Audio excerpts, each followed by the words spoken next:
Bigger doesn't always mean better, and these stadiums prove that.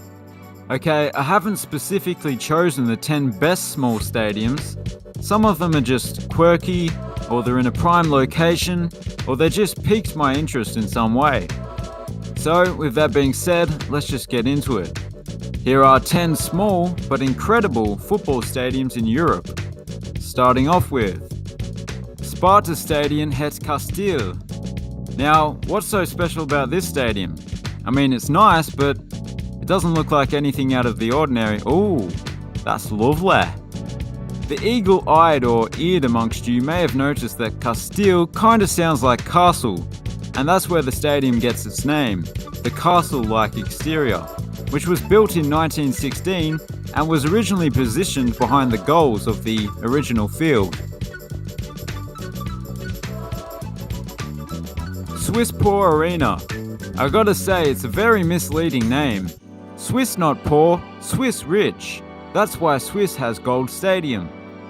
It's not the only stadium with a gold exterior, but I'd be willing to bet it's the only one with 2 matching gold towers. As you can see, it isn't all gold. In 2016 it became a solar power plant. Oh, and just in case anybody was confused, no, it's not real gold. Obviously. Swiss rich, but not that rich.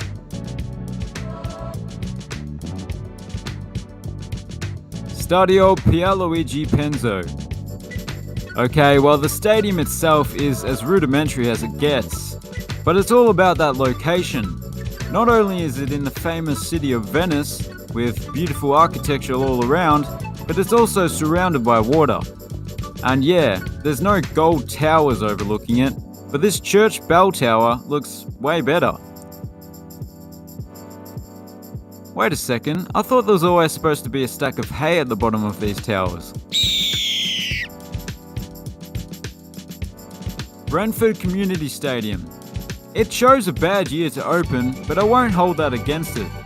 It's yet another excellent stadium in London. I've lost count how many there are.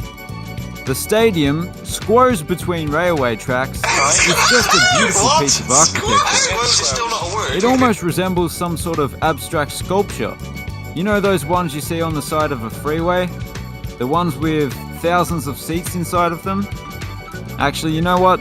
That one might have been a stadium as well.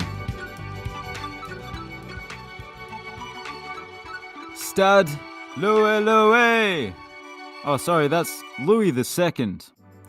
Well, on the last one I said that it had the bad luck to open in 2020. 1939 in Europe, that's not much better. Although this stadium has the dreaded running track that is despised by most football fans, it has a certain charm to it. The exterior blends in perfectly to the surrounding buildings, and a hidden feature is that underneath the stadium is a basketball arena and aquatic center. The funny thing is, no matter how hard that basketball team trains, they'll always be basement dwellers. Hibernian Stadium.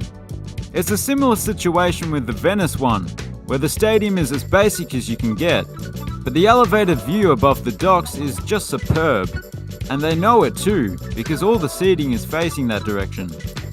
Some people might think that looking at those cranes is an eyesore, but I actually really like that.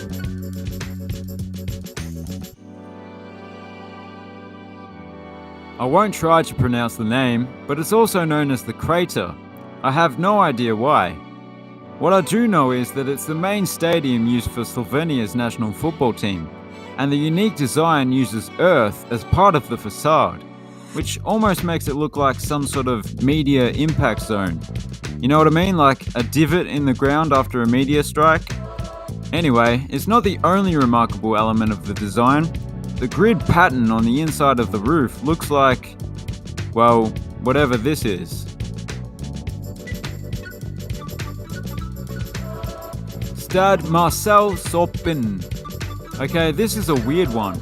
It was once a major football stadium in France, when it was home to FC Nantes. Since then, it's been partially demolished and these surrounding buildings have been constructed. I don't know if you can count them as part of the stadium, but they're certainly part of the stadium experience. They block the view of the river, which is a bit of a shame. But overall, it looks pretty cool. The FC Nantes reserve team now plays there, by the way.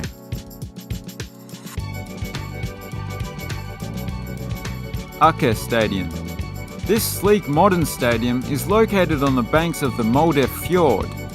It isn't all about the location with this one, as spectacular as it is. The stadium itself is also quite nice. I particularly like the granite and glass facade. I wish my little hometown had a stadium like this, but there's no way we could afford it. And finally, Borisov Arena. Immediately you'll notice the stadium's unique exterior. Those shapes that you see there are actually dinosaur eggs, which is an homage to the dinosaur that is running the country.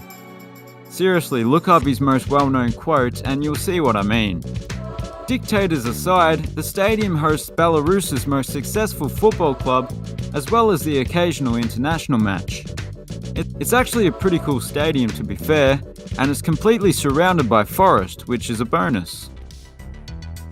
And that's it for today's video.